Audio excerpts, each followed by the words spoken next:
nígbà wo nígbà wo nígbà wo ní Nàìjíríà yóò dẹ̀rọ̀ tá ò gbàgbé ìbànújẹ́ tẹ́kún wa ò dẹ̀rín fún wa nígbà wo. Pàbídà o sọ́bídìrẹ Ọlọ́run pàbídà o sọ́bídìrẹ pàbídà o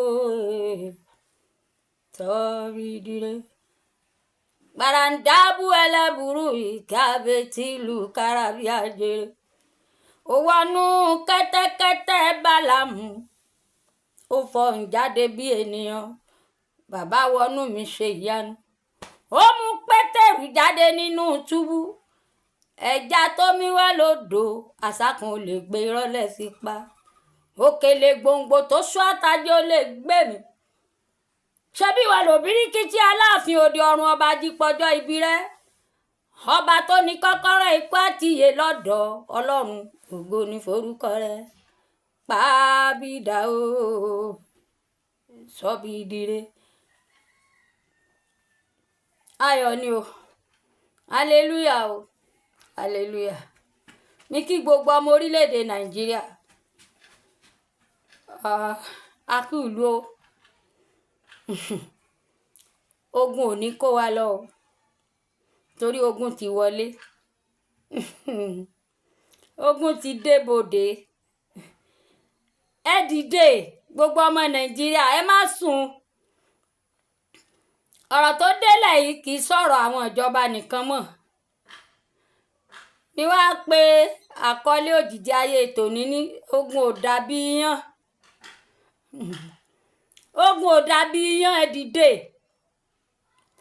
gbogbo lọ́balọ́ba gbogbo níjòyè níjòyè iwájú mi èmi ò jọ ẹ lọ gbé ti lásìkò yìí gbogbo ẹlẹ́sìn àbáláyé gbogbo ẹlẹ́sìn onígbàgbọ́ gbogbo ẹlẹ́sìn Islam ẹ jẹ́ ká jọ fọwọ́sowọ́pọ̀ ẹ jọ̀ọ́ ẹ jẹ́ ká jọ sowọ́pọ̀ àgbájọwọ́ báyìí la fi ń sọ̀yà àjèjì ọwọ́ kan kò gbẹ́rù dórí gbogbo ẹ̀yin àgbààgbà ìbá yín tẹ̀ jẹ̀sẹ́ bí ẹ jọ̀ọ́ ẹ ṣàánú orílẹ̀-èdè yìí ọ̀rọ̀ yìí ó tẹ̀sìn kọ́ tẹ̀yà kọ́ ó tẹ̀sìn kọ́ ẹ̀yin àgbààgbà ẹlẹ́wọ̀ ẹ̀tù kì í ṣe tẹlẹ́sìn mẹ́sìn kì í ṣe tẹlẹ́yàmẹ̀yà tẹ̀sìn kọ́ rárá ọ̀rọ̀ yìí ó tẹ̀sìn kọ́ láti nǹkan bíi inú oṣù kẹsàn-án September 1 ni mo ti wà nínú bíríbírí mo ń ṣètò aṣọ ẹyọ kan tó wà lọ́rùn mi láti ìgbà yẹn lélẹ́yìí mo ní àǹfààní àti kíbọ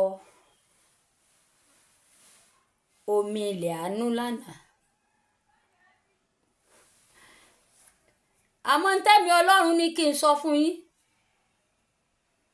ẹ má jẹ́ kógun ó ja orílẹ̀-èdè Nàìjíríà yìí ogun ti débodè ẹ pé gbogbo àwọn Àgbẹ̀kọ̀yà ààrẹ ẹ pé gbogbo àwọn Àgbẹ̀kọ̀yà olóyè Sunday Igboho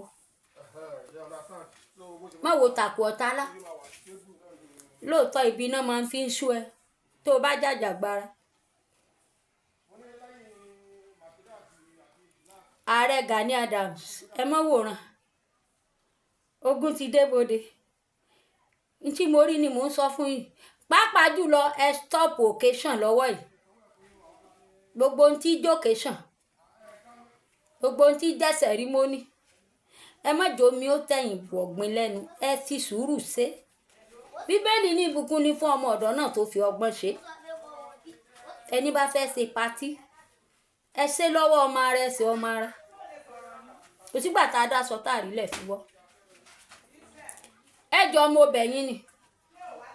Ẹ wo ọdún tí mo ti gbé rẹ́kọ̀dù mi kan jáde tí mo pe àkọlé rẹ̀ ní ìfẹ́ kan tó sọnù.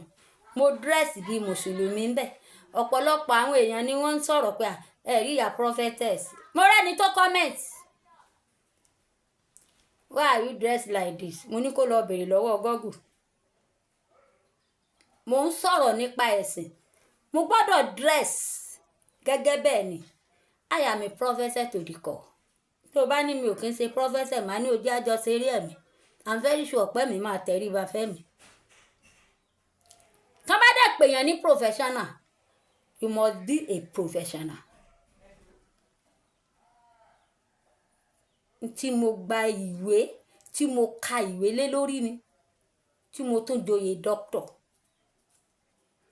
Doctor Prophet Wumi Oko Oro multi-talented. Ẹ lọ máa wo iṣẹ́ mi lórí YouTube channel mi Wumi Oko Oro TV. Iṣẹ́ yẹn wà lórí Wumi Oko Oro TV. Bẹ́ẹ̀ ni, ìfẹ́ kan tó sọnù. Kódà ntí mo kọ́ ń bẹ̀, mo ní 2014 la pé 100 ọdún. Àwa ń dàgbà a ò kú ò lọ́mọdé. Ìfẹ́ kan tó sọnù ló fa irú èyí o. 2014 yẹn ntí mo gbọ́ sétí ni. Torí mo mọ̀ wípé Nàìjíríà bóyá 61. Kódà producer wa kan ní rédíò Nàìjíríà lámúlùdùn gbà yẹn. Tí lórúkọ tìta yìí. Bóyá Jọkẹ́. Wọ́n pè mí sákìyèsí wọ́n ní kí n wo ntí mo kọ láàrin, mo ní ntí mo gbọ́ ni mo kọ síta, mo ní inspiration bí wọ́n ṣe gbé wá ni. Mi ò lè change ẹ̀. 2014 la pé 100 ọdún. Àwa ń dàgbà òkú ò lọ́mọdé. Mi ṣe mistake ntí mo gbọ́ ni. Mo mọ̀ pé Nàìjíríà ò tí pọ̀ 100 ọdún nígbà yẹn. Mo wá dírẹ́sì mùsùlùmí despite wípé mùsùlùmí ni ìyá àti bàbá mi. Kí n tó convert to Christian. Ó dẹ̀ ní tó jẹ́ kí n gba ẹ̀sìn Christian. Àmọ́ tí mo gbà lé lórí, Ọlọ́run ṣàánú mi. Mo rí. Kò dẹ̀ ní díbàjẹ́ mọ́ mi lọ́wọ́. Àbọ̀rọ̀ tó fọ́mọlúàbí o. Ogun ti débodè o. Ìjì tó dààmú ológì. Kó níyẹ̀ fún kó má ṣàfihàn. Ẹ jẹ́ àfọwọ́sowọ́pọ̀. Ká sowọ́pọ̀ ni o. Ká gba àdúrà ká gbà gan gidi ni o. Oníṣẹ̀ṣe, Mùsùlùmí, Kristẹni, ẹ jẹ́ ká ya ọjọ́ tá máa ẹ̀dẹ̀ dáwọ́ ẹ̀ṣẹ̀ dúró. Yàtọ̀ sáwọn bandits, àwọn ará wa gan tó ń para wọn, wọ́n ti pọ̀ jù. Ọ̀pọ̀lọpọ̀ ló jẹ́ wípé iṣẹ́ apààyàn ló gbà ní Nàìjíríà. Tí ò tiẹ̀ kí ń ṣe bandits rárá. Ẹ stop ṣe bẹ́ẹ̀. Torí nígbà t'Ọlọ́run bá dé. Nígbà t'Ọlọ́run bá dé. Kò sẹ́ni tó máa dúró o. Ẹ má jẹ́ kí ìbínú Ọlọ́run ó dé o. Àwọn bandits yìí ìbínú Ọlọ́run ni wọ́n o. Ẹ jẹ́ ká kẹ́pọ̀ Ọlọ́run kó bá wa dáwọ́ bí dúró. 081 41 21 40 70.